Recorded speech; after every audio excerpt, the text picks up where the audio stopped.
Let me make sure that that's up. Awesome. So, welcome today.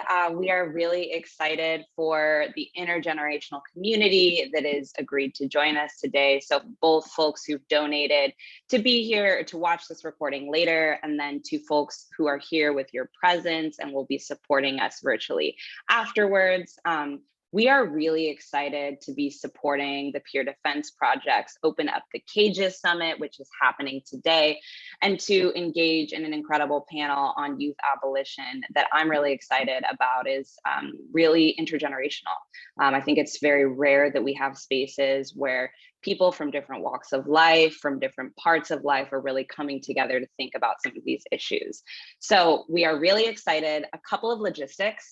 So one, the Youth Abolition Guide from the Peer Defense Project has been dropped today. So we're going to be, as panelists are talking, putting some of those notes in the chat and kind of directing you to different parts of the incredible guide that Peer Defense has come up with. So look out for that. And then we encourage folks to share any questions, comments, concerns, or ideas you have so we can facilitate a Q&A at the end of the session. So go ahead and drop those questions in the chat or in the Q&A section. And we're excited. So please get active in that chat. So on to some introductions. I will go ahead and start. So first off, I want to say that I'm coming to you from unceded Ohlone lands, and I go by she, her, hers.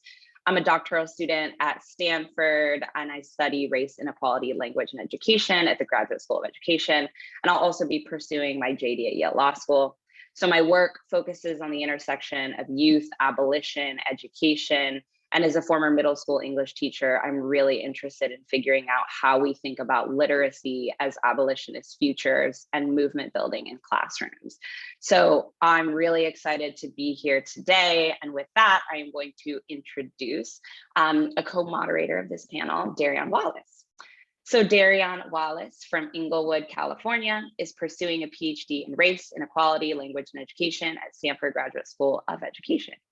Darion aspires to investigate how the organizational features of primary and secondary schools serve as a socializing agent to shape and inform Black students' racial and political identities. He's a recipient of the Mellon Mays Undergraduate Fellowship, Public Policy and International Affairs Fellowship, Knight Hennessy Scholar, and Ford Foundation Predoctoral Fellow. Darion, please take it away. Well, thank you, Kia, for that generous introduction. And so before we start the panel, I have the honor of being able to introduce our panelists. And so Kia and I are going to go back and forth, introducing the folks that we have here in the room with us. And so I will start by introducing Pam Segura, who is a high school public school teacher and educator who lives and works in the Bronx. She's been working with young people in classrooms and nonprofit spaces for nearly 10 years. In addition to working with young people, she co-coordinates and co-facilitates political education experience for educators across the country. She's a core organizer with the New York Collective of Radical Educators, which is also known as NYCOR. Awesome. Welcome, Pam. I am going to now introduce Darrell Washington. A native New Yorker, Darrell Washington is an abolitionist social worker and PhD student at the University of Chicago School of Social Work, Policy, and Practice. His research lies at the intersection between PIC abolition, juvenile incarceration, law and policy, families, and urban neighborhoods. His current dissertation is a qualitative study that investigates how a period of juvenile incarceration shapes Black family life in Chicago. Darrell was a 2018 Beyond the Bars Fellow at Columbia University, where he earned his MSW. And at UChicago, Darrell teaches classes on Intro to PIC Abolition, Race, Crime, and Justice, and the Social Meaning of Race. Thank you so much for being with us today, Darrell.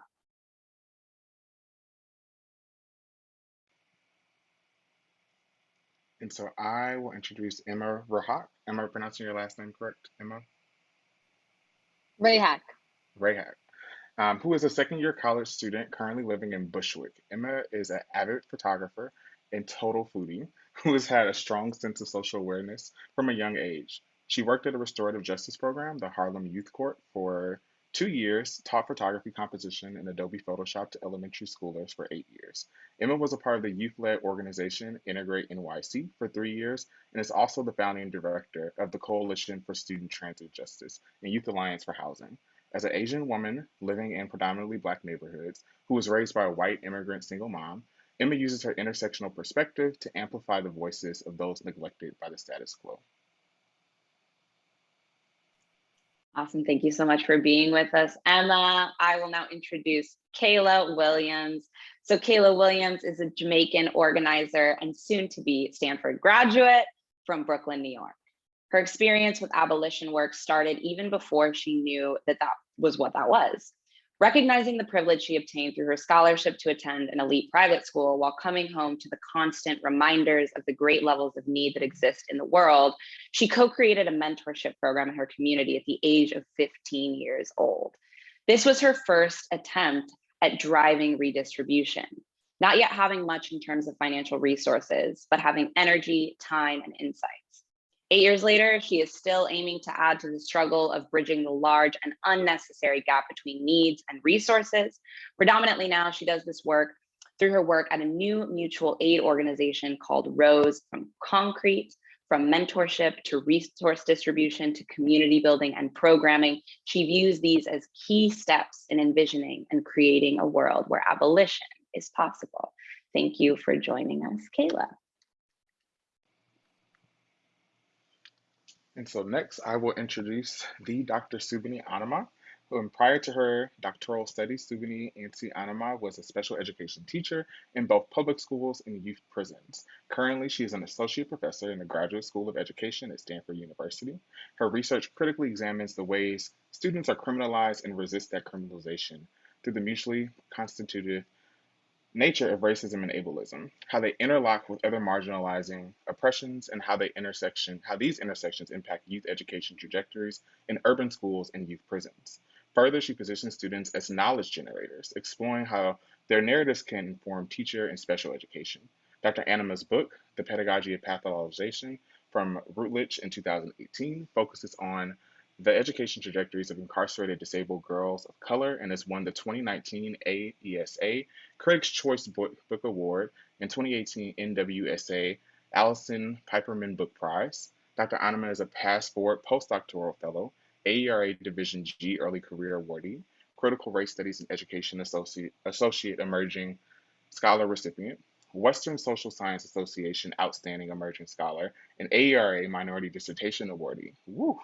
Dr. Anima's work has been published in scholarly journals such as Educational Researchers, Teachers College Record, Review of Research in Education, Teaching and Teacher Education, Theory into Practice, Race, Ethnicity, and Education, Qualitative Inquiry, among others. And so, Dr. Anima, thank you for joining us as we begin the panel. We have one more panelist who may join us a couple minutes late, who is Dr. David Stovall. And when he enters the room at that time, we will share his introduction. So, without further ado, I wanted to invite everyone to engage with us in this conversation, and I wanted to ask our first question. So, we're here today to talk about youth abolition, a movement in which each of you has been engaged and has made an impact. The Peer Defense Project draws upon Bria Baker and Ruth Wilson Gilmore's definitions of abolition and sees abolition as replacing any system that doesn't serve us all, including the criminal legal system, which is a part of Chapter 6 of the Youth Abolition Guide. So to kick us off, will each of you tell us what abolition means to you? Can you talk to us a little bit about your journey that you took in abolition and your work that you do?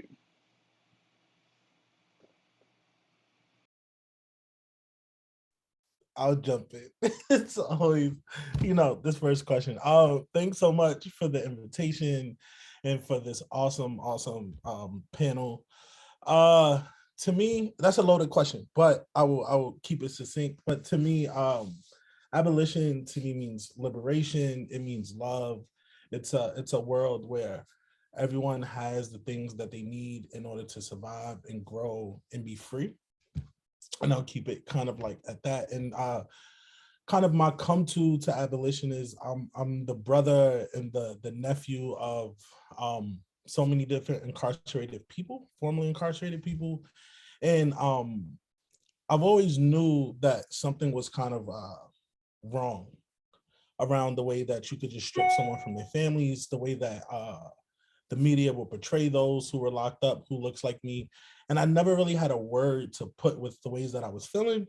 And back in 2015, I attended my first Beyond the Bars conference where I got to meet Angela Davis. And I said, okay, this is it. Like, she put the words to my thoughts and the things that I was feeling.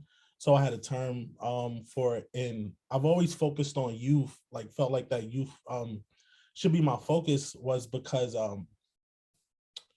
I feel like there was so many folks that paying attention to what was going on in the adult system, and not saying that that's not important at all, but like there wasn't enough focus on young people. And even the adult people that I worked with, all policies and advocacy efforts that they had was geared towards youth. And I've always felt that if we could stop things from when folks are young, it's going to ultimately trickle up into kind of like the adult system. So that's kind of my come to with youth and like why I focus on them. And then I understand them. Like, you know, they look like me. We come from similar backgrounds. I'm from the Bronx. So shout out. I heard the Bronx, so I got super excited. And yeah, I'll stop there and pass to whoever would like to go next. I could jump in. Thank you all for having me. I'm really excited to be here. I'm in a hospital right now, so I might be putting my mask on and off. And I also have a tooth infection, so it might sound like there's something in my mouth. But really, Darrell, what you said really resonated with me. And I think that abolition is really the only path toward the liberation of all oppressed people, right? And I think that abolition, you know, we often think of just as about abolishing the criminal legal system or policing or the prison industrial complex. But I think abolition is, you know, a creative process about creating new community-led ways to respond to harm.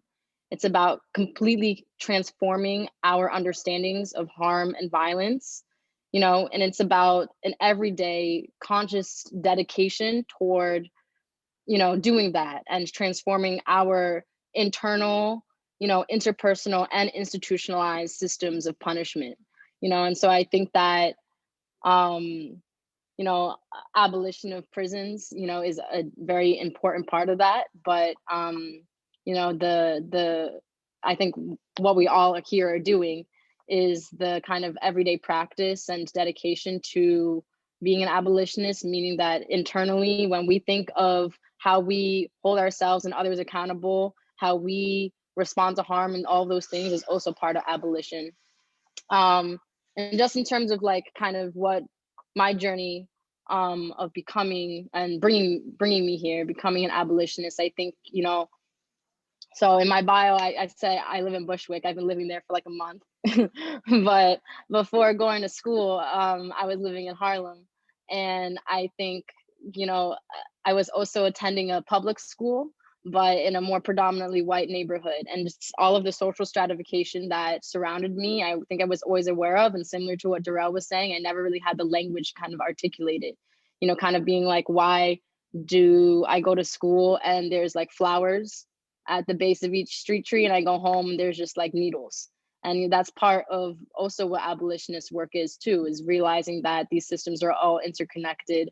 And so I think that that kind of social awareness brought me to a lot of really strong community spaces that kind of gave me the education that I wasn't receiving in my school or in my home. And so that's what brought me here today.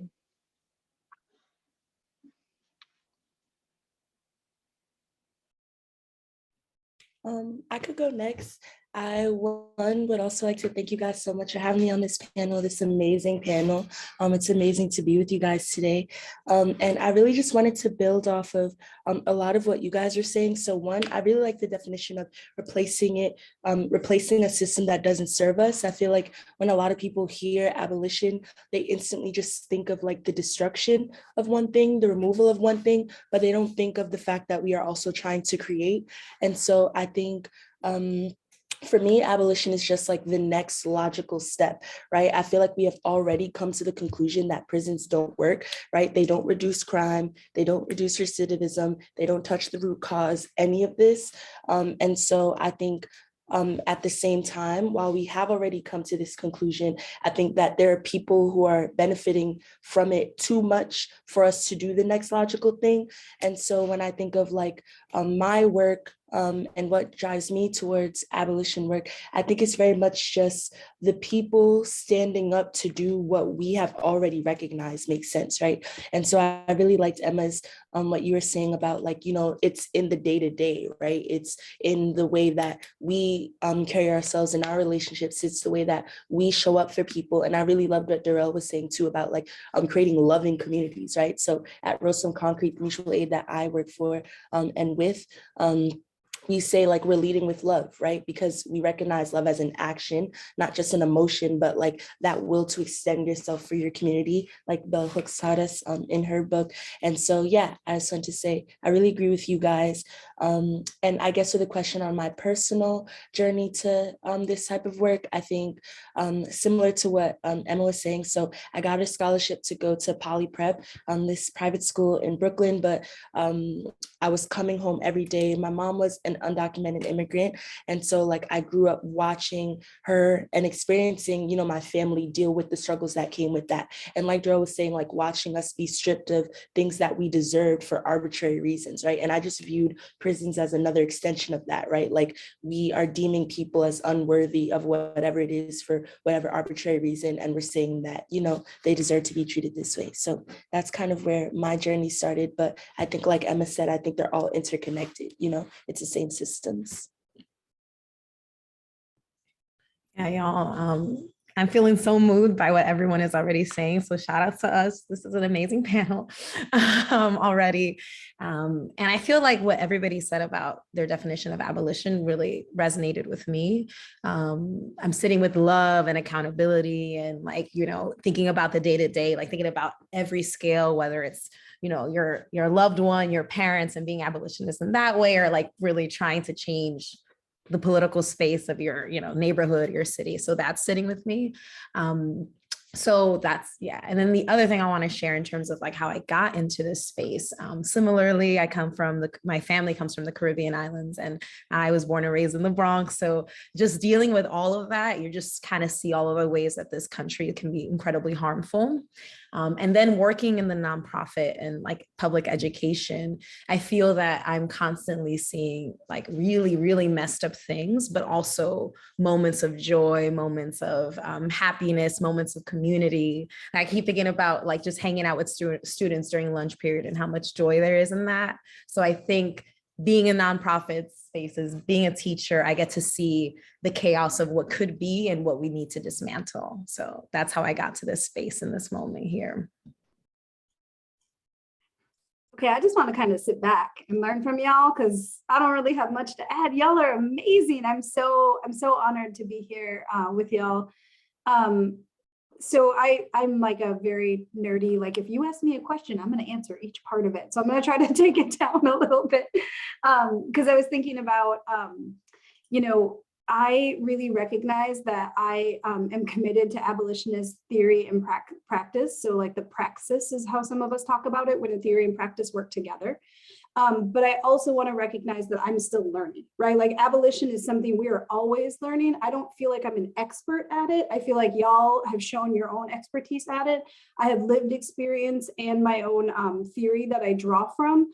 So it's a combination of things. But so whenever I'm not sure of something, I go to look to the people I'm learning from. So all these folks right here, folks I'm learning from. And also like, so when you asked me what my definition of abolition is, I sat and I thought and I sat and I thought, and then I went back to who I've learned a lot from. So the folks that you've mentioned, Ruth Wilson Gilmore, Mariam Makaba, but also the group Critical Resistance.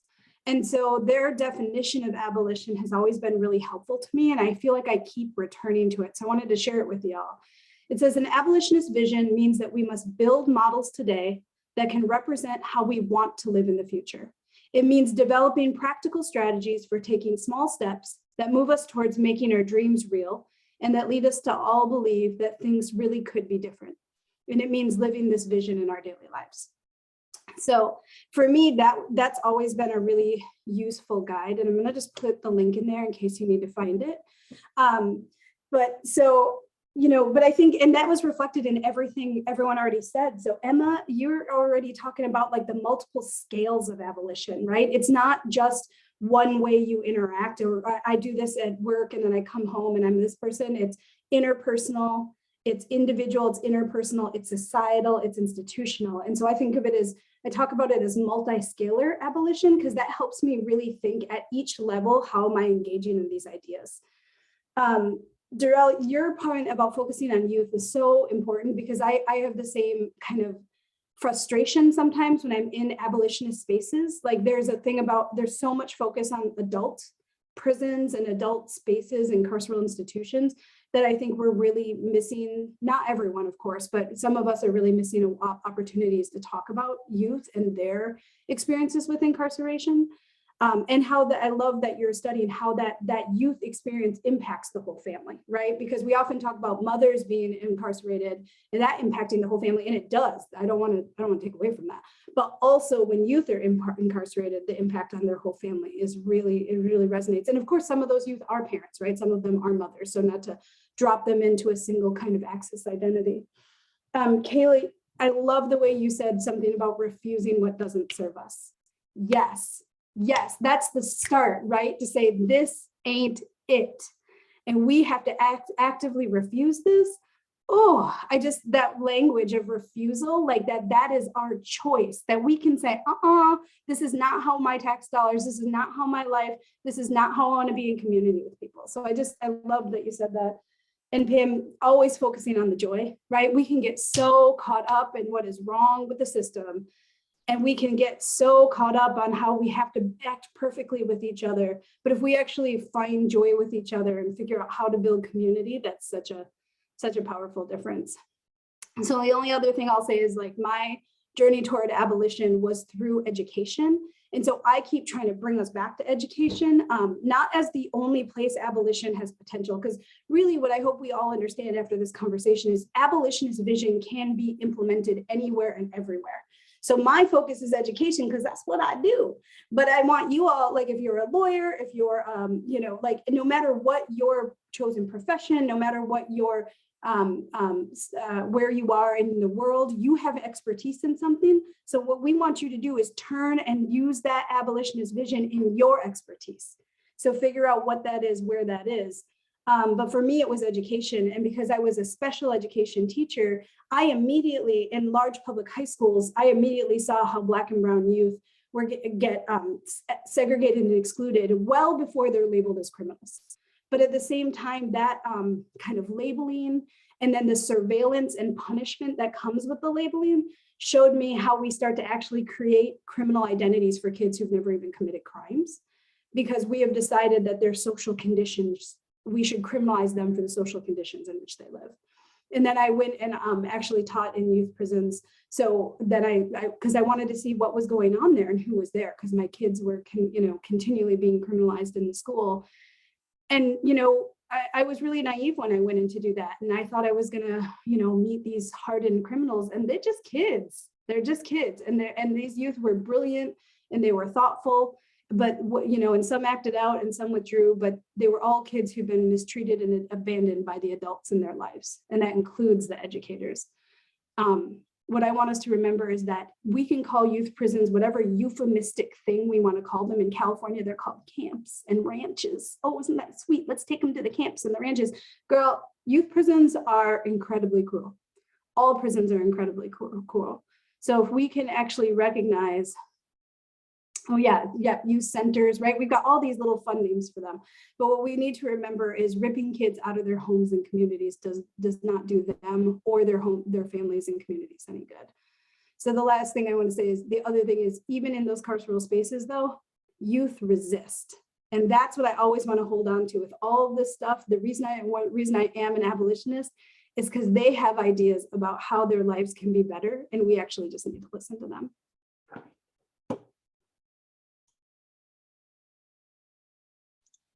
Thank you all so much for that. I think that I'm learning a lot just from listening to all of you about how expansive abolition is. And I think, to Dr. Anima, your point at the end of this idea that we can come at it from all of these different angles, right? Whether it's social work, whether it's mutual aid, whether it's education. And I think the beautiful thing about a space like this is really embodying the abolitionist principle of coming together and thinking about what are the different affordances that we're thinking when it comes to abolition. So one of the things that I heard in a lot of the different responses reminds me of the framework of refusals, to Kayla's point, and acceptances. So there's some language in terms of abolitionist thinking around there are things that we have to refuse, and then there are things that we want to not only accept, but we want to grow. And so I'm curious if folks can talk about, from the different angles in which you work in abolition, what are the things that you are thinking about refusing? And then what are the things that you are thinking about accepting and growing?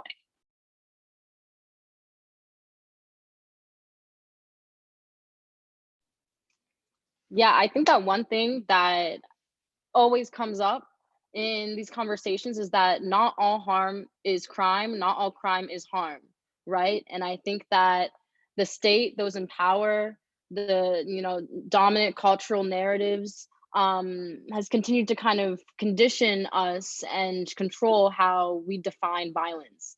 Yet the injustices that they are perpetrating through the maintenance of the status quo are far more violent than any so-called criminal activity, right? The real violence in society is within our social systems, within our legal systems, our housing systems, our education systems, our healthcare systems. And so I think that to your question, first pushing back on and resisting certain uses of language when I kind of I'm trying to transform when I choose to use the word crime, and also kind of reformist thinking, understanding that certain things that can be done through policy or legislative action has a real tangible and good impact on people's lives, but also recognizing that you cannot reform a racist system, and that a lot of these efforts to reform criminal legal systems, criminal and justice systems, only serve to strengthen its foundations. And so, yeah, I think that kind of responding to abolition's call for a very radical, structural, cultural, pedagogical transformation in not just our understandings of harm and violence, but also in who holds power and where we individually place power and authority in our approaches to change making at a structural level, but also within our homes, and our fundamental understandings of harm, and that's really where I see the, resistance and kind of different aspects of abolition coming together.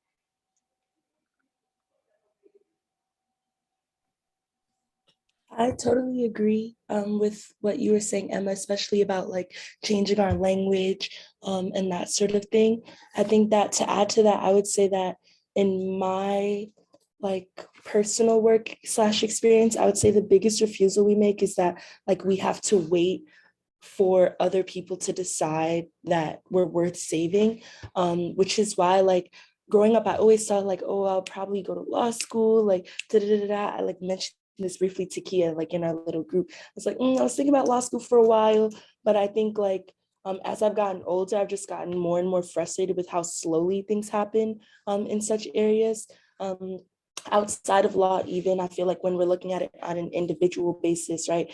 I feel like people often feel like, oh, I can't do anything. I don't have money to change it, right? I don't have the power to change it. And so I think that refusing that we have to wait for other people, I think the largest acceptance that I aim to make and that we aim to make at RFC is that we have the power and we have the resources amongst us now to do something to create radical change, right? So when I was a high schooler, like I said, like we said before, like I didn't have money or anything like that, but I was like, I've learned a thing or two at like this school that I feel like people who are from my own community could benefit from learning as well, right? And now I'm at a place like Stanford. I'm plugged in with people that have way more resources and like brilliance and that sort of stuff. So now it's like, yeah, we're still not the president of the US, we're still not senators, whatever, but we have a little bit of money between us, a little bit of time, some skill sets that we could redistribute, toward people in our areas who need it. And so when we say, once again, like creating this world,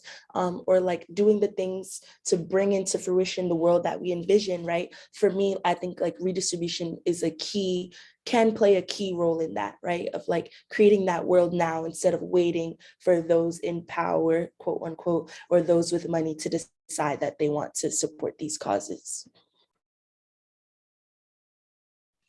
Yeah. Go ahead, Darrell. Go ahead, Darrell. Okay, go. I can jump in. You are all like so dope. I hope like one day we can find a way to like hang in the physical. Let's figure it out. But kind of the words that you use when you were asking the question, like refuse. So one thing I refuse is that there are kids who are irredeemable. Like I refuse that. We always talk about like we're gonna save the 90%, but it's this 10% or 5%. I'm about the 10 and 5%. So that's one thing I refuse. What I will accept is, you know, as you heard in my bio, so I'm a social worker. Every single one of my degrees have been in social work. So I don't know how much folks know, but we are basically responsible for the juvenile courts. Like we are the ones who advocated that young people should not be tried as adults in a separate and have a separate system. But we also ran and got up out of there. So I'm accepting the fact that it is like we are part of the problem as social workers. We are a big part of the problem. And it is our responsibility to change things. So that's another reason why, like, you know, I focus on youth. And I'm always pushing the field to think that, like, you know, my issue with social work, and I say this out loud, this isn't a eureka moment, like maybe for people here, but for those in the field with me, is I feel like our profession is geared towards helping people get through the week. We're not about really helping people become self-sustaining to the fact that they don't need us. Like we want you to get through the week so that you come back to us. And that's a problem. And that's something that I literally hate about the profession. But we have the tools, if we use them, to actually help people really be self-sustaining. And that's for young people, that's for families, that's for, you know, you got to know what your fight is in a game. Like, you know, like I love that Miriam's name came up because I took a 1-hour organizing workshop with her and learned more than I've learned in like years, where it's like, you can't do it all. We all have a role to play. Know your role and play that role.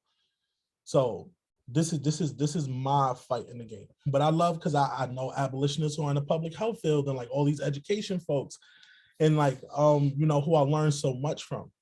But I think for me, it's like reclaiming that space in this juvenile legal world and getting back to those principles as far as young people are part of ecosystems, where you can't just look at them, you have to look at the family, the neighborhood, the community, and those who are all supposed to be responsible for helping young people live productive lives and grow up and develop positively, for like, you know, developmental scientists. But like, so that's my thing. And like, I kind of like stick there. So I accept that blame and I accept I accept that role in the fight to like, you know, ending youth incarceration, and not just youth prisons, but we're also the only country who will sentence young people to life without the possibility of parole. So I mentioned the crossover youth. That's youth who's invested in who's in child welfare and foster care, who's in adult systems, like, you know, as well. So not just the youth prisons, but young people who occupy all these different harmful systems that do more harm than good, and that we know, and we've known for years that it does more harm than good. And last thing I'll say is like, don't get tricked by all the reports that come out and talks about how like youth incarceration has been trickling down for the past 10 years, because yes, it has. But we don't track crossover youth. Like we don't track young people once they turn 18 and they're now legally adults, like where they end up. Like we don't track this stuff, and I think it's on purpose. So yes, the numbers may have been going down, but that doesn't mean that the harm has gone down as well. And just as the numbers are going down, Black girls and girls, period, their incarceration rates are skyrocketing. And that's on the youth side and the adult side. And we don't pay enough attention to the young girls as well. So I'll throw that out there. Gosh, wow. Again, I'm learning so much. And I really, really love this question, Kia. Thank you for posing this. The reason why I wanted to, if I could go real quick back to Kayla's response, Kayla was thinking a lot about time. And I think a lot about that as a teacher. For folks who may not, who are not in public school spaces, typically a teacher is teaching 5 classes every day, has 100, 250 students, and is expected to like grade, plan, and teach, and also keep young people engaged. It's like deep spiritual, emotional, physical, it's like pulling from all parts of you. So in that context, I feel like sometimes time feels overwhelming and there's like a sense of rush in the building. You need to get things done. You need to do it right away, quickly. And I'm starting to like kind of just refuse that sense of urgency. And I feel like actually slowing down is actually healthy for me as a person in the space and for the young people that I'm working with. So I'm trying to refuse that sense of like rushing. What are we rushing for, So that's one thing. And then also, Darrell, thinking about acceptance. I didn't know what my answer was going to be, but then hearing you say that, I think teachers in the classroom, we have so much power, and oftentimes we don't wield that in the best way. Like we perpetuate ideas about language, about intelligence, respect, authority.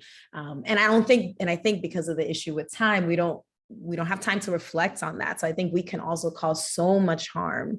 And I feel like no matter how much work I do with myself, when I step in front of young people as a teacher, I'm activating that harm. So I have to really be intentional about sifting, like being conscious of that, and accepting that. So yeah. I really love that Pam and Darrell called out our own professions, the things that we choose, because one of the things I think is we do have to recognize the harm that we participate in, right? Like no matter how abolitionist we are, we participate in harm. And that doesn't mean that we are redeemable. It means that we have to recognize it and actively work against it whenever we can.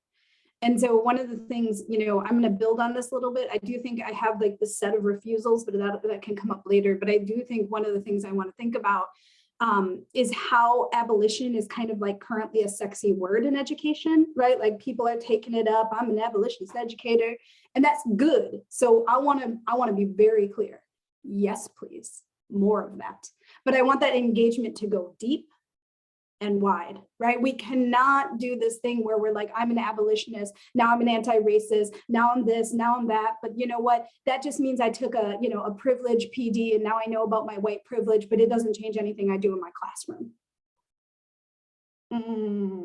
That ain't how that's going to work, right? And that also means figuring out how to make the things that happen in your classroom accessible, right? So like we need to think about the fact that we push out disabled kids of color and we say, you aren't worthy of being in our classroom. We're not going to make it accessible to you. We're just going to have you go into a different classroom where we don't have to deal with you, right? We don't include queer kids of color. They don't see themselves in the curriculum, but we're racial justice folks, right? Because we end up forgetting that multiple interlocking oppressions, racism, ableism, sexism, cis heteropatriarchy, all those things are what harms us, that they interlock. So I'm never ever saying get rid of focusing on racism. I'm saying don't stop there, right? And I really want to be very clear that this is not, I do not place this blame on educators on their own, right? Like educators have a responsibility on this, but you know who really has a responsibility? Teacher educators. This is our fault in the university. Like we need to talk about how whiteness is centered in teacher education. And so we have actually harmed so many folks because the folks who are teaching teachers are still wrapped up in whiteness, able-bodiedness, straightness, right? So we have to actually start thinking about how we, our role in universities is to center multiply marginalized Black and brown teachers, especially ones who are queer and or disabled. Our responsibility is to learn abolitionist principles and apply them to working in public schools and carceral facilities. We have to prep teachers better. We have to support them better. So I always just want to hold that schools can't do everything on their own and teachers can't do everything on their own. We have to vision bigger than that, but teachers in their classrooms need that support. And let's also be true, we have to recognize when folks are here to harm. We need to talk about the teachers that do actual continual, repeated, committed harm after they've been offered support and those things too. So we just gotta, it's a multifaceted conversation, but I love to see y'all holding each other, like saying, no, I know the history of my field. I know when it's messy. And I love how Kayla said, like, yeah, I thought about lawyering and I was like, that ain't for me because it's slow and it is a problem, right? So like also recognizing that sometimes that just ain't your calling, and that's okay too. So I just think, like, again, so much power on this panel, folks recognizing like our own role in how we perpetuate harm and how we start to resist it and how beautiful that resistance starts to feel.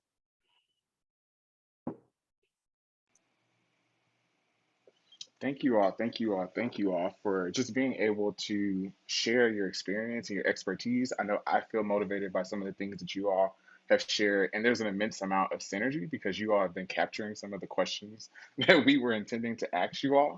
And so, one of the questions we were going to ask is like, where does your approach, whether it be lawyering or teaching, scholarship, or mutual aid, fall short? But I think that we've touched on that a little bit. And so maybe I want to reframe the question for you all and to think of what are the areas in which you all think that there have been large successes in your professions, and being able to think about how we can grow those, as we were talking about acceptance this earlier. What are some areas that we can continue to foster and bolster in your all's professions?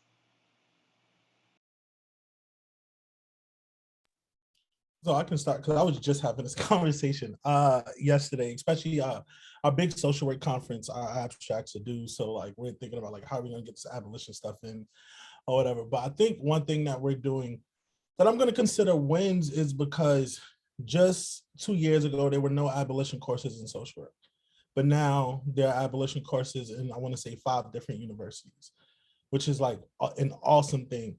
And one thing that I made that I made sure to do is I co-teach my class with Charlotte Grace, who is awesome and is situated in Chicago, so that when I leave, because I'm not going to be here forever, that this class is going to live on. And, so I think that's something that's really, really important. And in case there's folks out there that's wondering, Columbia University has a class, University of Denver, Portland State, and NYU all has a class that's either directly on abolition or has abolitionist principles.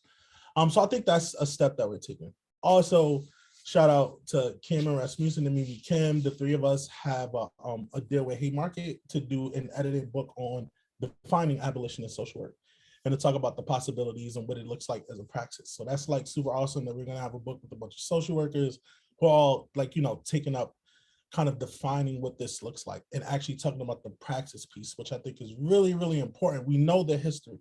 We know the problems. What are we going to do? What does this look like? I think is kind of should be a lot of the focus. So like those are all wins. And then like abolition in social work has really, really blew up. I want to say in like since at the height of Breonna Taylor and the George Floyd incidents, which I was first skeptical about, but I'm still seeing it gain a lot of traction. There's a lot of PhD students who are coming out and saying that they're abolitionists.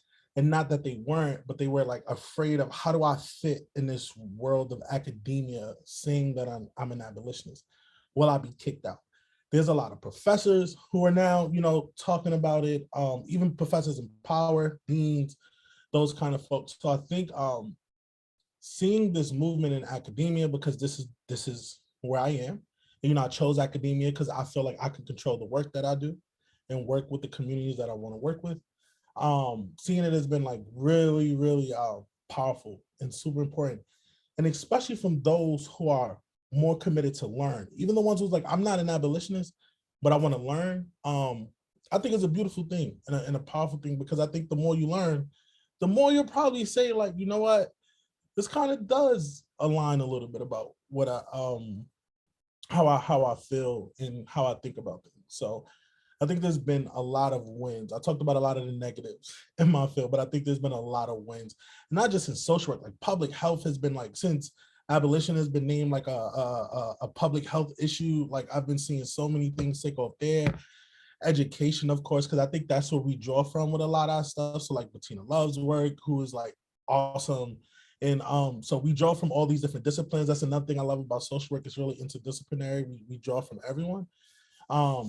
I think has been really important for, if not us, our students, who I think kind of needs it more than anything. They are energized. They are like super charged up, like they want to get out. So equipping them with some tools on like how to, how to do it, I think has been really, really important.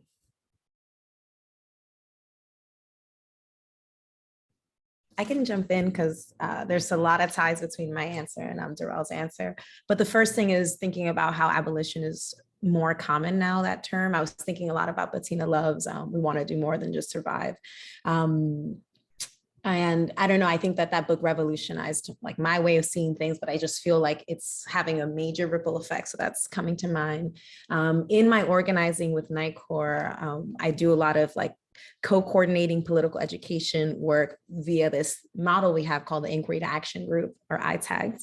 And in the ITAGs, I've been co-facilitating one on school abolition now for 2 years. And in that experience, I'm seeing folks from so many different fields, from universities, teacher educators, people who are like thinking about policy, pre-service teachers, which is really dope, having folks who haven't even really been in a classroom space to be thinking about this. So seeing just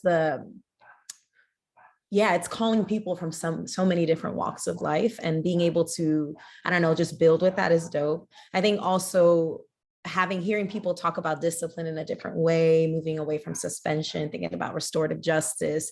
I think in many ways it's problematic when the state is using that language. So that's a whole other conversation. But one thing that's powerful is that it's just more people are being forced to think about what discipline looks like in their classroom or in their school community. So yeah. I really resonate with what you were saying, and what Darrell was saying. For me, I'm an undergraduate student, and I graduated high school on Zoom. I did my first year of college on Zoom. All of these things. So, I think it's also funny because when I think about like, what is your profession? And what are the things that I want to study and I want to do with my life, and what I'm sure that all of you are doing with your life. It's kind of like, where's the line between like, this is just my life and this is my profession too. But I definitely feel like being a community organizer and being a student and a learner and all of these things, like I have so many tensions with, being in a classroom setting that talks about abolition, where I've definitely been in settings like that, where we're like, oh, we are radical now, we're with it, we're gonna talk about abolition. But then I'm like, okay, why am I sitting in rows? Well, I go into the classroom, the professor don't know my name, and we're sitting in rows listening to you talk out of your butthole for an hour, and then we leave. And then you wanna say that this is about abolition, right? And I'm like, if you were really with it, we would not be sitting in this kind of like physical structure. We would actually be grounded in our relationships and our experiences with one another. And it also kind of brings me back to what Dr. Anama, you had also said, which I also really resonated with, especially as a young person. And, when we talk about youth abolition, is that we are the experts in our own experiences.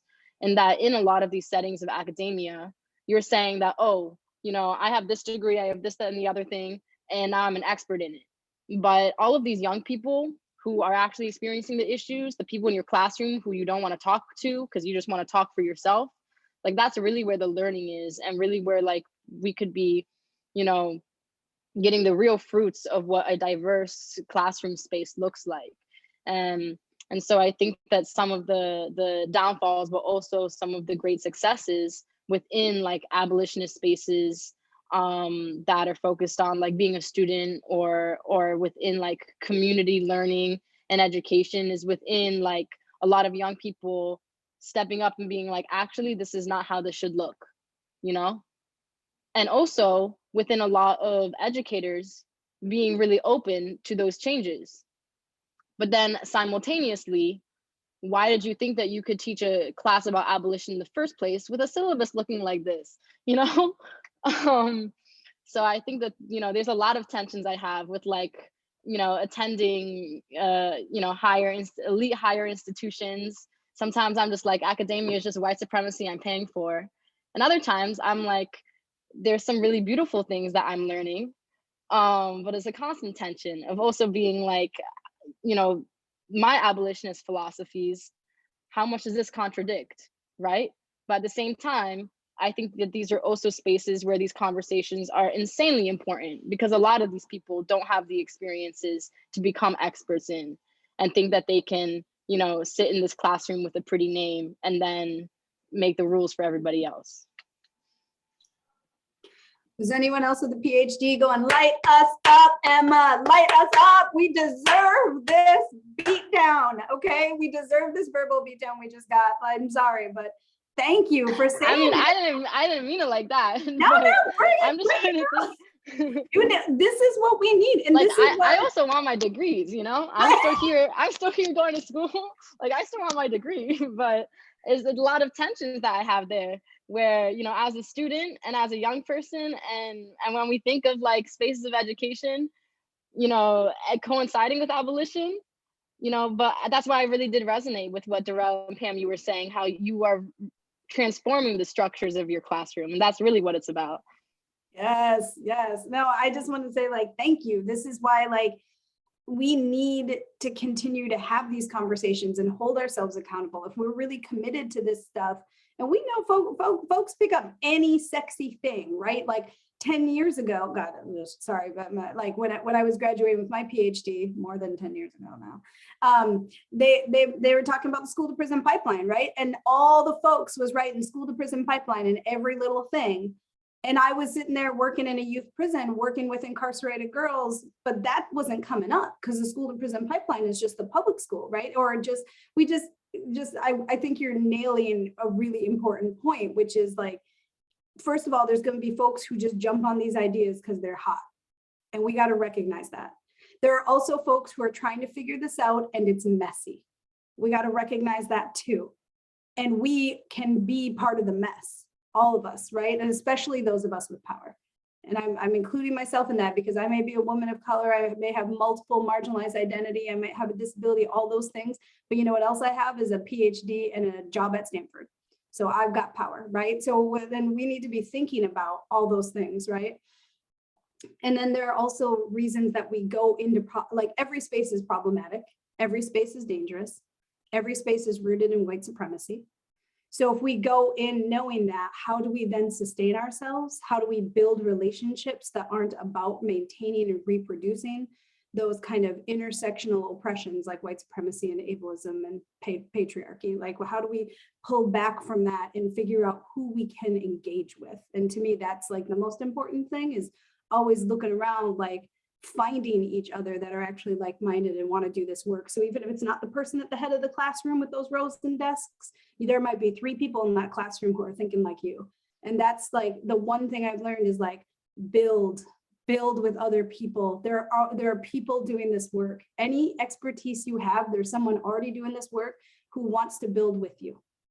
And they're just waiting for you to step in, be humble, and learn some stuff. And that's kind of beautiful. So I love what you just said here. And I also want to add that. Yeah. No, I love this so much. Like, honestly, I really do. I think, Emma, I resonated with a lot of things that you said, especially like going to school during the pandemic. I think for me, that was like such a difficult time. Like, it was very hard for me to prioritize being a student, right? Like, we're home in May, it's like height of pandemic. We've got height of protests and all that sort of thing. And then I had like a teacher, I remember, send out a Canvas announcement like, oh, I had office hours and there were only 2 students here. Like, you should really use the resources available to you. And I'm like, it feels like the world is ending, and you guys just don't care about the right things. So I feel like I definitely felt that about being in these spaces. And then once again, even when like we are in places where people do care about these things, right, it always just feels like you're missing it, like you're not really, kind of on the same page as those of us who are, I guess, more entrenched in the systems. And so I think, to the original question, I feel like that for me is like one of the strengths of mutual aid, is that like, I feel like that is where I felt I was empowered, like I didn't have to be around people, I think, who like weren't convinced already, or who weren't like as much, willing to, or had the perspective, I guess. So I feel like that is one thing I would say a strength is. And I would also say, like, to Dr. Anama's point as well, I feel like, mutual aid for me is also a place where we do get that overlap, right? Like you can have social workers within there, you can have educators, you can have, I feel like you kind of get to pull in all that expertise. But for me, I know you said like we would shift away from shortcomings, but I feel like I never really talked about a shortcoming of mutual aid before. And I think one thing I have that I'm kind of trying to like learn with is like, how do we make this more sustainable? Just like Dr. Anima was saying just now, right? Like, and how do we make it more scalable too, right? I feel like we are at this point of, oh, okay, like how do I get food for my neighbor, right? Or how do I get like funding for this one individual, which is essential, right? But I feel like the next step is, how do we minimize the occurrence of this in our community, right? Like, how do we do it in a more systematic way? So it's not just this one person who is lucky enough to like have the neighbor, but like on as a whole, right? Like we see this need and how do we respond to it? So yeah, just thank you guys so much for like all of those comments, like all of them hit me. But yeah, that's where my heart is with mutual aid on that point.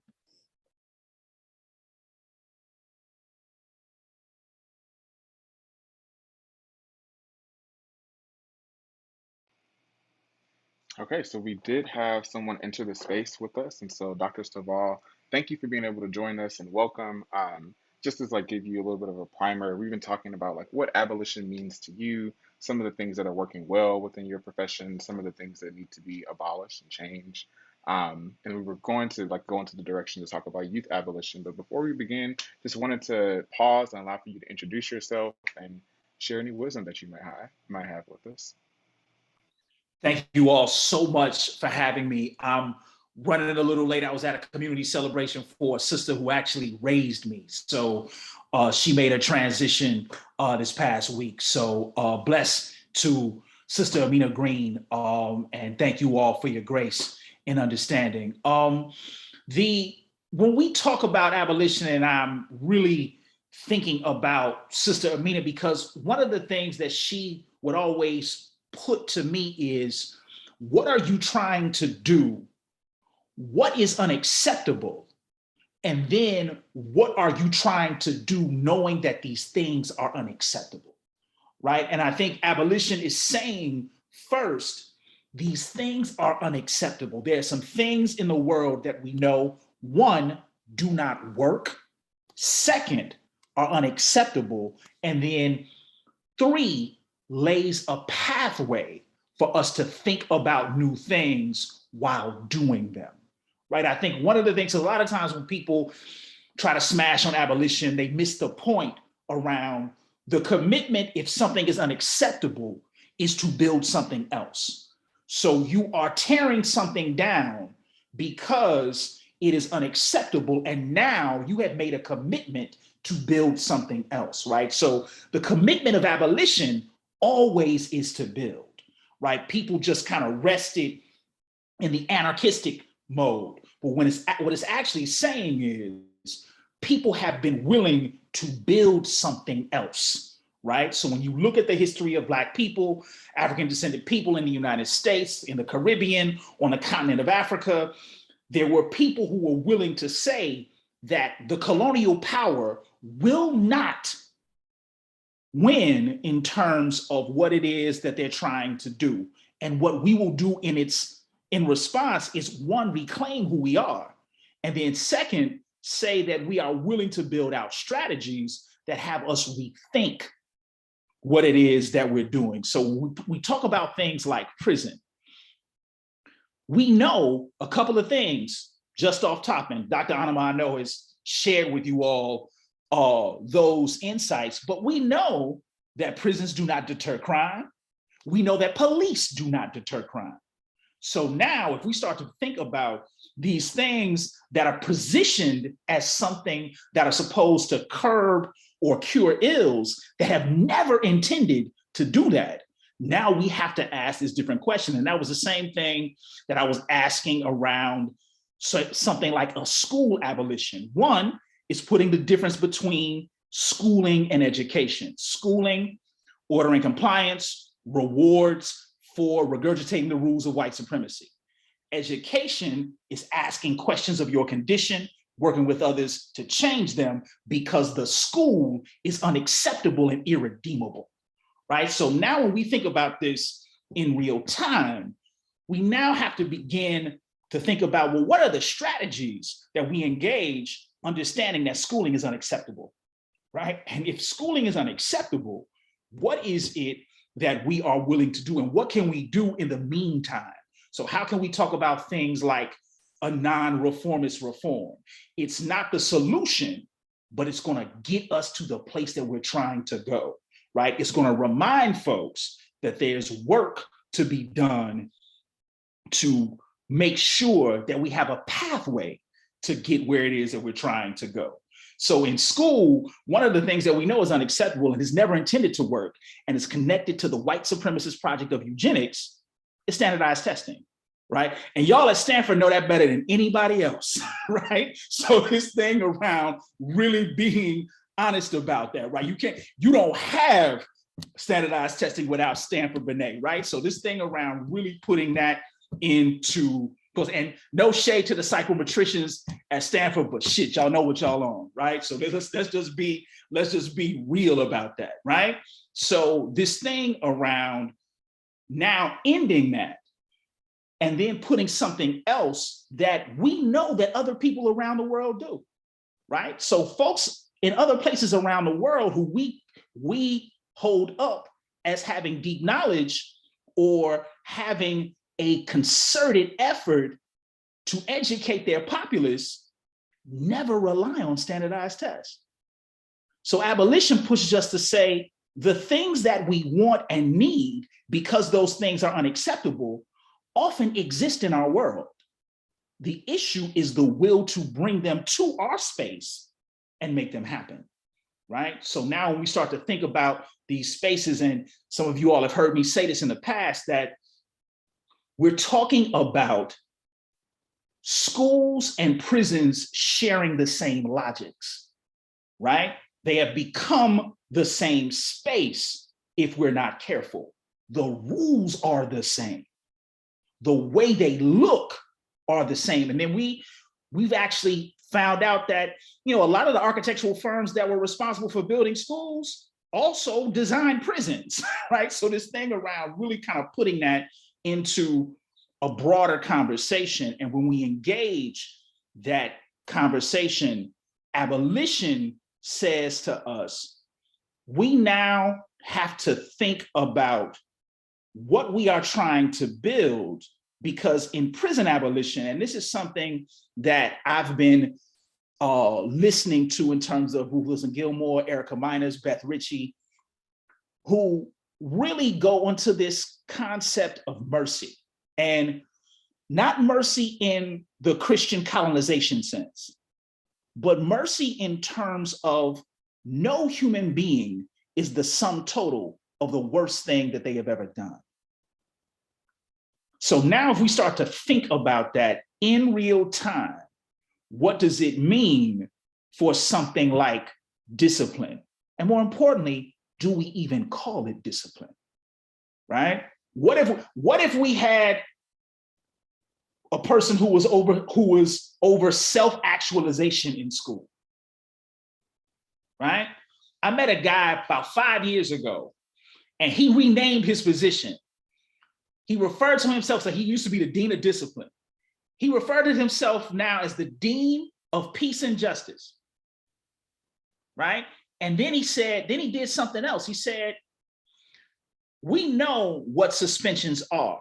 And then he said, we know that we share the same logics as the prison. Here's what we will do to now rethink our school space.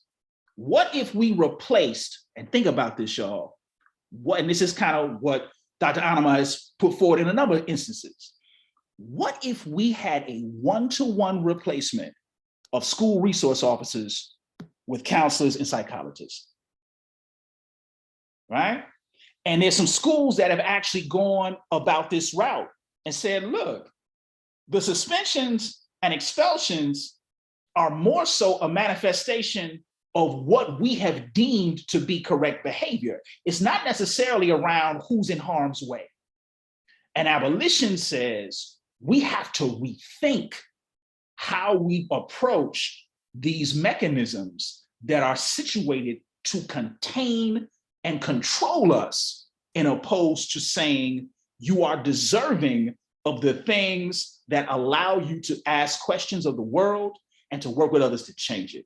And I think this is often where we often miss the point. And when people, and people are probably at y'all as grad students and young folks, when you say something like abolition, and they, oh my God, here come the anarchists, in opposed to saying, look, we know, and then this is the thing, and this is the one thing that gets me so hot about folks not listening. We know for years on end that these things have been unacceptable, right? We've seen this. We got 70 years of data.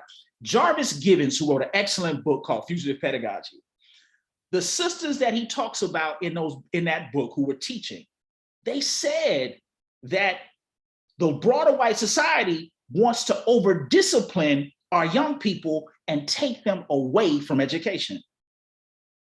So now we start to think about this in real time. I think abolition challenges us.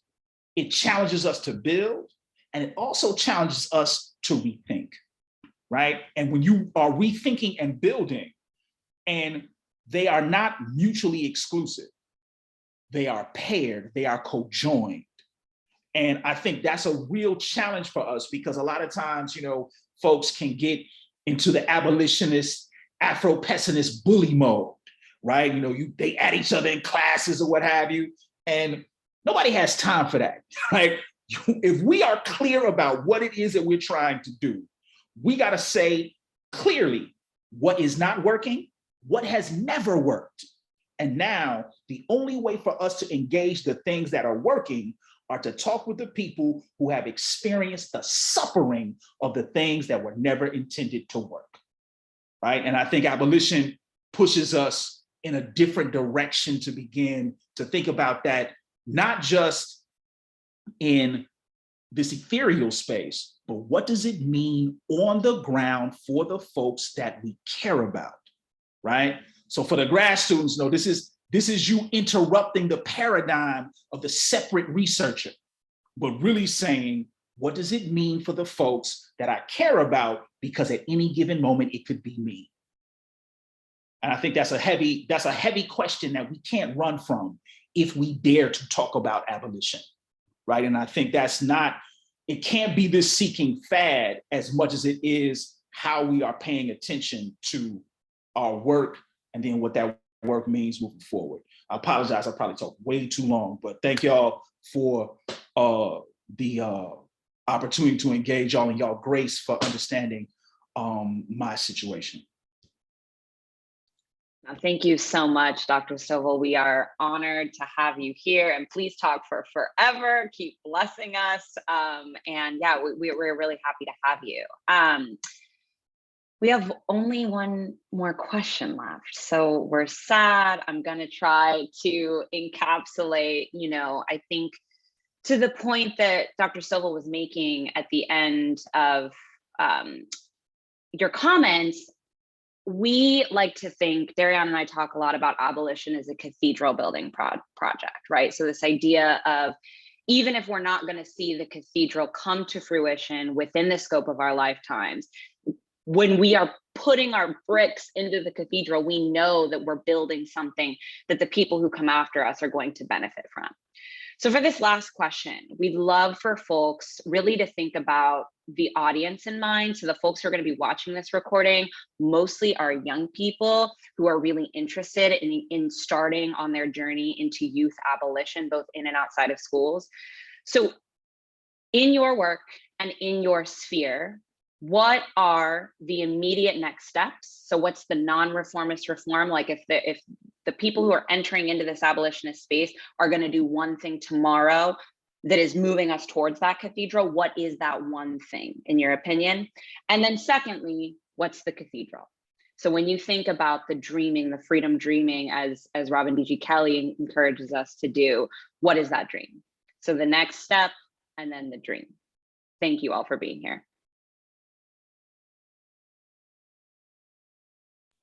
Yeah, just so great. Thank you, Kia, for those questions, because I think one of the things that we can now do immediately is think about what it means to be brave and what collective action and struggle mean, right? So right now we're getting these attacks around anti-critical education is being masked as anti-CRT. CRT is the straw person. What we're really talking about is young people being able to ask critical questions of their world and threatening teachers if they support young people in asking them asking questions of their world. And white supremacy has now deemed that to be a threat. It's nothing new, but this thing around now, it's just had the opportunity to ramp itself up. I think immediately what we can do is now figure out the folks who are teaching. So for the young folks, figure out the folks who actually, the teachers who actually operate from a critical perspective, figure out ways to support them, understand clearly what you are being faced with in your respective locale, because this has been very localized, right? It's not just these kind of national or statewide spaces. This goes to the county level, right? This goes to the district level. So now you can look at if there are these anti-criticality legislative pieces or policies put forward. Now you can begin to confront them and say, what is the issue here? And to challenge those folks around, well, what is it that you want to be taught, right? Because that's a question that white supremacy muffles with, right? They stumble on that. When you ask them, all right, y'all, if y'all so keyed up on CRT, what do you really want to be taught, right? And then they kind of go into their moment, right? But the other part of that, in terms of, Kia, the question in terms of what is the cathedral that we're building? We're trying to build a space that says schooling is unacceptable, right? And because schooling is unacceptable, the places that we learn, do we even call those schools anymore, right? And now this thing around, and other people have shifted that, right? So, you can go in a lot of spaces and they still have learning centers, right? So this thing around what constitutes learning, and we want to build a space where young folks, adults, elders can build out strategies to self-determine what is necessary and needed for the folks who have experienced isolation and marginalization under white supremacy, right? We want to have those self-determining spaces. And I think when we actually do that, it makes it harder for white supremacy to penetrate the work that we're trying to do.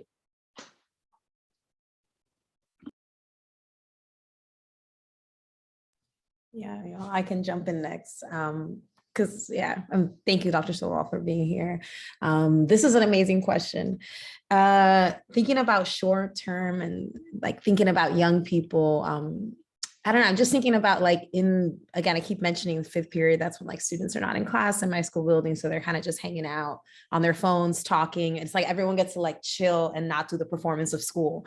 And I feel when I hear young people talking, just relaxed, I'm just so moved by all their ideas, their what they call out, the BS that they see, and just being so clear about their vision. So when I'm thinking about that, I'm just gather with people you love and really talk about what you're experiencing, not just in your school, but in other schools. And I don't know, just building that, I feel that collective, learning with people is really liberating. So that's my short-term goal, or short-term, brick. And in terms of long-term, the reason why I wanted to go after Dr. Stovall is because I'm thinking about, I don't even know if I want to use the word school. I wrote create spaces where education feels good, where you're fed, you come in, you feel cool with your parents being there. Sometimes you're the teacher, sometimes you're the learner. There's not all these strict boundaries around our roles. And I keep thinking too about the relationship between these spaces and the community around them is not it's not there's this barrier. Sometimes I feel when I enter my school building, I'm in a different city and the community has fallen away. And that is strange. That feels so off to me. So the cathedral would be where the community is the education and it's happening in multiple places. So yeah, that's my cathedral, y'all.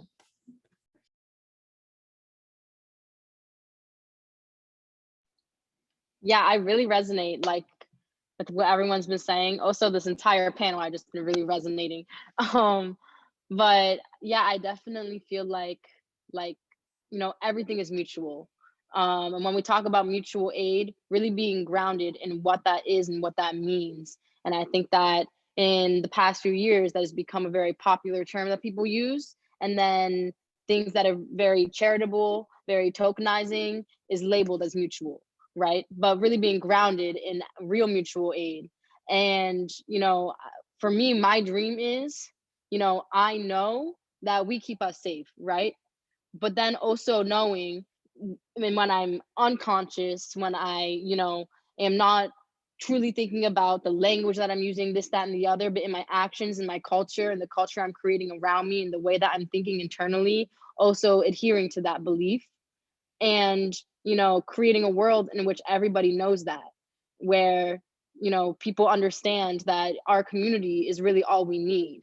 And because all of our power exists there, all of our expertise exists there. And I think that the truth is already existent. It's just that we have been so conditioned and brainwashed into believing that violence is defined by what the state tells us it is. And in transforming how we think, constitutes as harm and how we should be responding to that.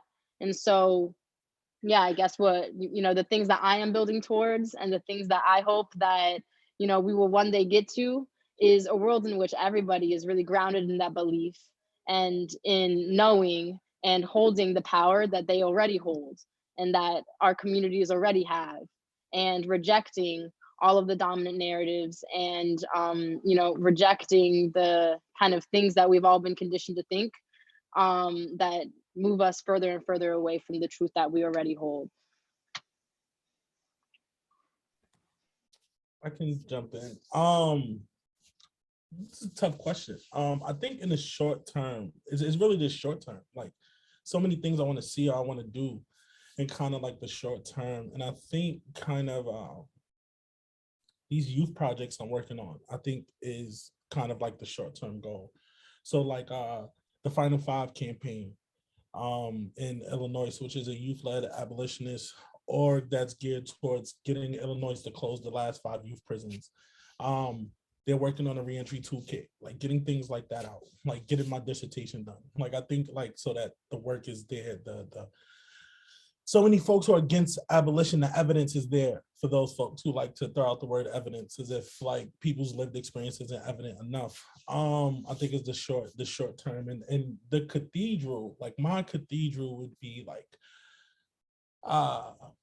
either social work being non-existent or social work being transformed to the way that we know it, to where social workers are no longer extensions of the carceral state who heavily surveil folks and participate in, like Dorothy Roberts teaches us all, that like these attacks on poverty that people like to kind of frame as unfit families and things like that. People are being punished for being poor more so than not being able to take care of one another.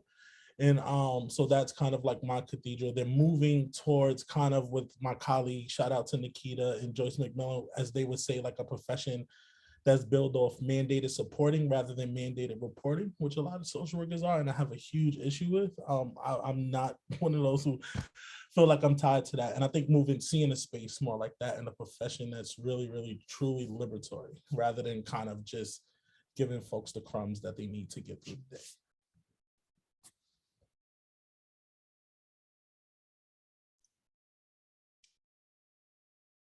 Kayla, you want to go? You want to sit for a minute? Okay, I just didn't want to step on anyone. I think for me, the cathedral is the understanding that we got us, that we are truly the source of our power, that we are actually the only ones who are going to save ourselves. And that's great. Like, we can save ourselves. We are capable of saving ourselves. And that some of the institutions have been created to disconnect us from each other. Like, schools are now functioning. When Pam said that about not feeling like our school is part of the community, that's been done purposefully, right? Like, and that we have to, like, I'm so glad you named that, right? Because that also, it not only isolates the kids, but teachers like you inside of it, right? Like that is done on purpose, and it's so harmful to us. So if we understand that we got us, then it changes our responsibility to each other. Because the thing for me is always that means we cannot throw anyone away. We have to figure out how to be in community, how to hold each other accountable when we harm or when we fail, and how to bring each other back into community.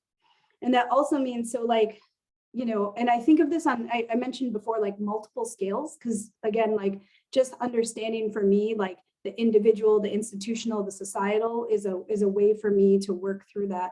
And so like individually and interpersonally, like really making sure that we help educators divest from imagining themselves as deputies. That's what Ruth Wilson Gilmore talks about, like how so many of us have been deputized.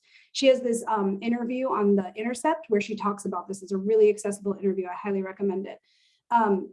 But she talks about how the clerk who George Floyd gave the 22, who thought it was fake, then called the cops, and that like made him like, because the person felt deputized in order to apply the law, right? And I think in educators, we do this in classrooms too. We get deputized to to criminalize kids.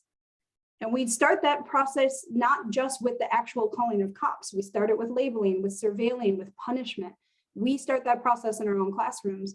So for youth, you know, talking, if you feel safe enough to talk to educators or educators like Pam, who are clearly the people who are trying to commit to a different kind of being with you in the world, those are the people to talk to and have that conversation with and think through that together with. And it's also about centering disabled, queer, and trans Black and brown folks who are committed to abolition.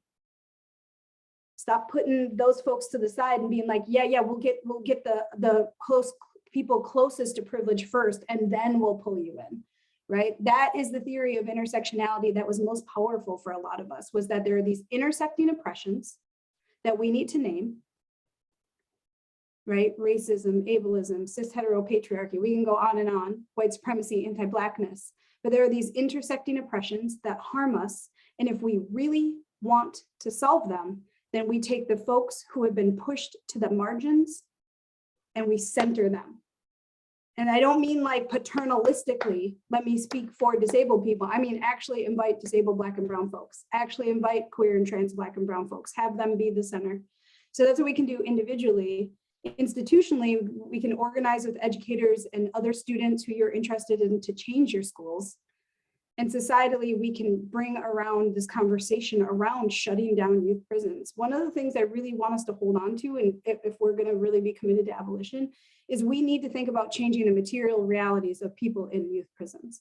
So actually caring enough to stop saying school to prison pipeline, like once you get to the end of the pipeline, then you are just gone, right? Incarcerated kids are people who probably have the best sense of what is wrong with schools, because they've been pushed out of them. They know exactly what that process is. So how are we in relationship with them as young people, as adults? So I think for me, that's what I mean when I keep saying multi-scalar abolition. It helps me just move. And it also helps me think of that large scale movement. And that helps me think about, so if I think of the societal as kind of our goal, our cathedral, if you will, that has been framed, then I need to think about my individual and interpersonal and institutional choices. And are they working towards that goal, or are they actually reforming the system to actually just more deeply institute carceral logics and new forms? So like the example of, okay, we don't want so many kids in youth prisons. Everyone seemed to say that right now. I got an idea. Let's go with ankle bracelets. Let's go with ankle monitors. Let's see how that goes, right? But then in Kansas, there's a state where if a kid cuts off an ankle monitor, they get a federal escape charge. So is that really, and we know Vicki Schwerner and, oh my gosh, I'm having a total blank on their names. I'm sorry, Vicki Law and Maya Schwerner have a new book called, I think something like Incarceration by Any Other Name. But they talk about like these kind of e-carceration reforms that we have to be able to name and look at and think through. So again, I think if you hold that larger societal goal, it can help you move through the different scales without reforming the system in a way that's just going to make it stronger.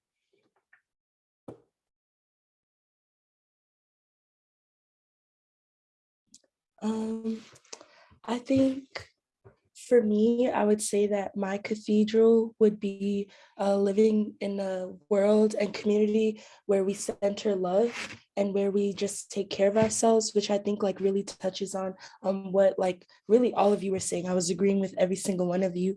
And Dr. Anama, I really loved what you said about like us having us.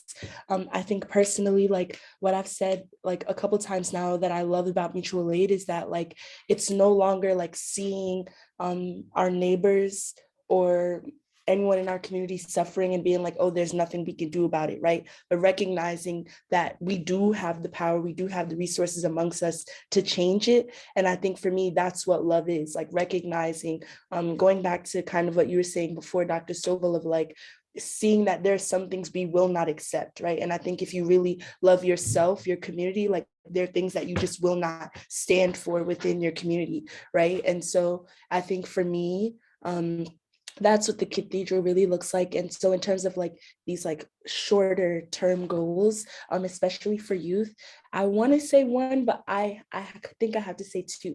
And so I think the first one would just be like kind of what we've been saying this whole time, is just like doing your best, right? Like I feel like one thing that I have struggled with a lot is like feeling like I have to change everything now, right? And it's like, I feel like going back to what Pam said before about this sense of urgency, I do feel like that is one of my weaker points, you know, kind of feeling like I have to change things now.